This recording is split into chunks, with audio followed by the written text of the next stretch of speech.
Suku asli Indonesia yang jarang diketahui, salah satunya suku kanibal. Selamat datang di channel Sekilas Informasi.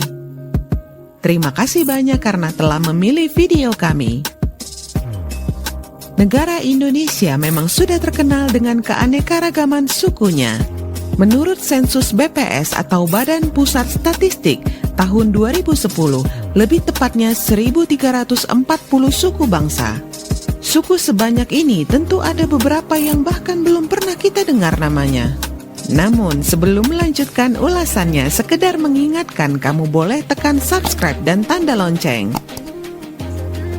Suku Tidung. Sekarang masyarakat suku Tidung tersebar di sepanjang wilayah timur laut Pulau Kalimantan dan pulau-pulau kecil sekitarnya. Di antaranya yaitu Kecamatan Nunukan dan Kecamatan Sebatik Barat. Orang Tidung memiliki bahasa daerah yang mirip dengan Melayu karena wilayahnya yang dekat dengan Malaysia. Kelompok bahasa Tidung terdiri dari bahasa Tidung, Bulungan, Kalabakan, Murut, Sembakung, dan Murut Serudung. Baju daerah yang ada di uang peringatan kemerdekaan 75 tahun Republik Indonesia itu adalah baju adat suku Tidung yang berada di wilayah Kalimantan Utara. Dilansir dari kompas.com, suku Tidung merupakan subsuku dari suku Dayak Murut yang mana salah satu dari 7 suku besar yang tinggal di Kalimantan Utara.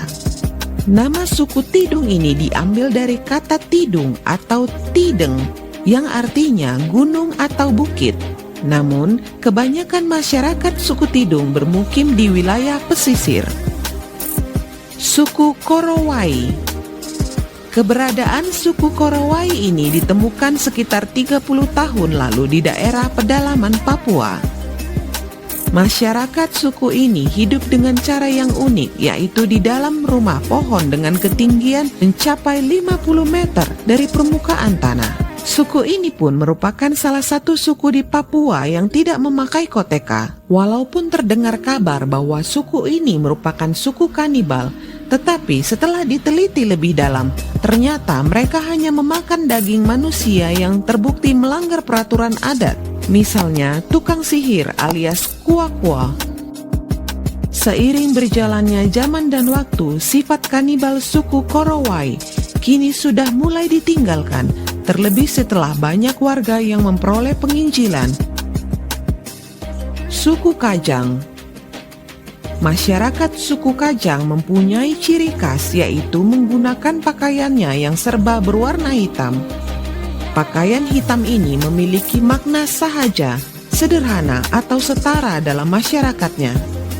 Pakaian hitam juga agar mereka selalu ingat akan kematian atau dunia akhir. Kesetaraan tidak hanya terlihat dari pakaian. Semua rumah, bentuk dan ukurannya memiliki kesamaan, kecuali rumah Amatoa, sebuah pemukiman warga yang mengarah ke barat.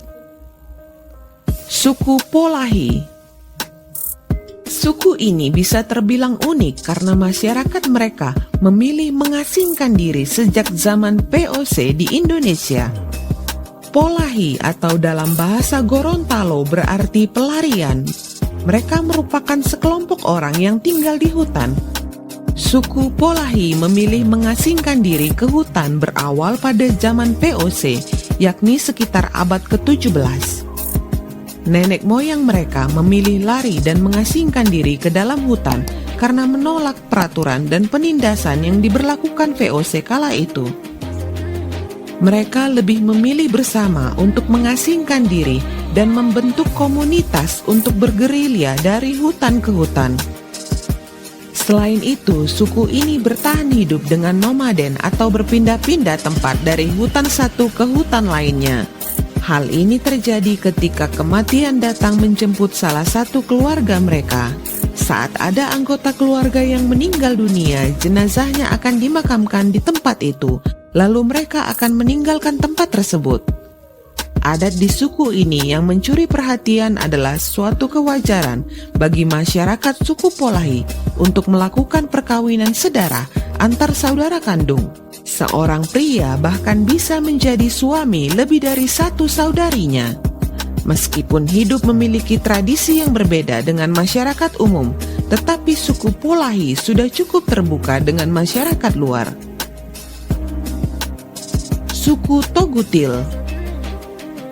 Suku Togutil atau dikenal juga sebagai suku Tobelo Dalam adalah kelompok atau komunitas etnis yang hidup di hutan-hutan secara nomaden. Orang di suku Togutil ini sendiri tidak mau disebut Togutil karena Togutil bermakna konotatif yang artinya keterbelakangan. Kehidupan mereka masih sangat tergantung pada keberadaan hutan-hutan asli. Mereka bermukim secara berkelompok di sekitar sungai. Rumah-rumah mereka terbuat dari kayu, bambu, dan beratap daun palem. Umumnya rumah mereka tidak berdinding dan berlantai papan panggung. Kepemimpinan yang penting dalam masyarakat suku Togutil ialah kepala kelompok yang mereka sebut Dimono. Dimono ini adalah biasanya seorang lelaki senior yang kuat, berpengalaman dan bijaksana. Lebih utama lagi, dia harus menguasai hukum adat dan kesejahteraan masyarakatnya. Suku Kubu. Suku Kubu biasanya dikenal sebagai orang anak dalam atau orang rimbo, sang penjaga rimba yang hidup di hutan Sumatera. Mereka hidup dengan cara berkelompok dan berpindah-pindah, khususnya ketika ada anggota yang meninggal. Mereka hidup nomaden dengan mendasarkan hidupnya pada berburu dan meramu.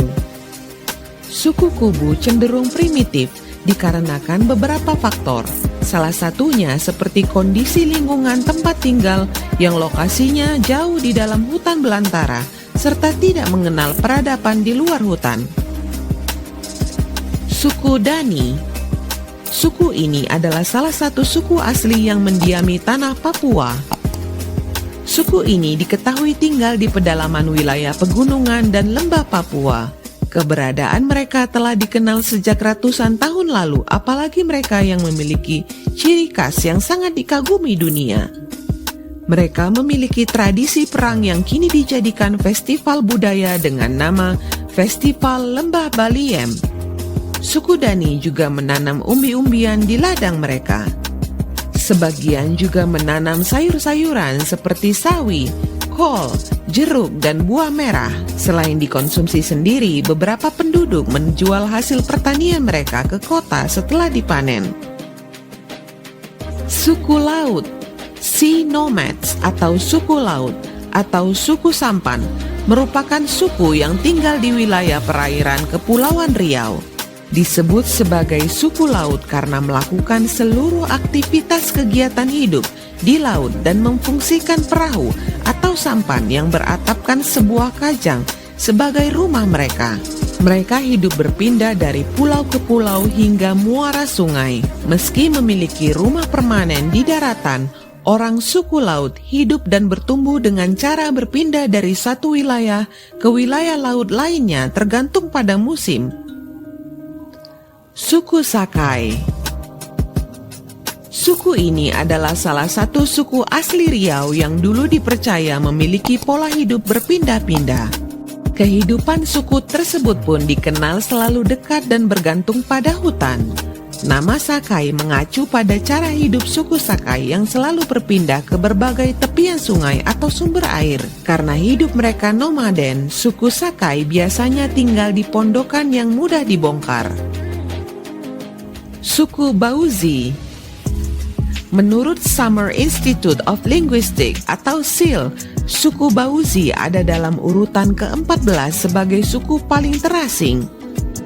Mereka hidup di hutan belantara, lembah, pegunungan di kawasan Mamberamo, di mana suku ini terkenal sebagai pemburu buaya dan ular. Bagi mereka, daging buaya dan ular adalah makanan terbaik di dunia. Daging buaya dan ular ini biasanya dimasak dengan cara dipanggang di atas perapian, dimakan bersama sagu, pisang bakar, atau sukun.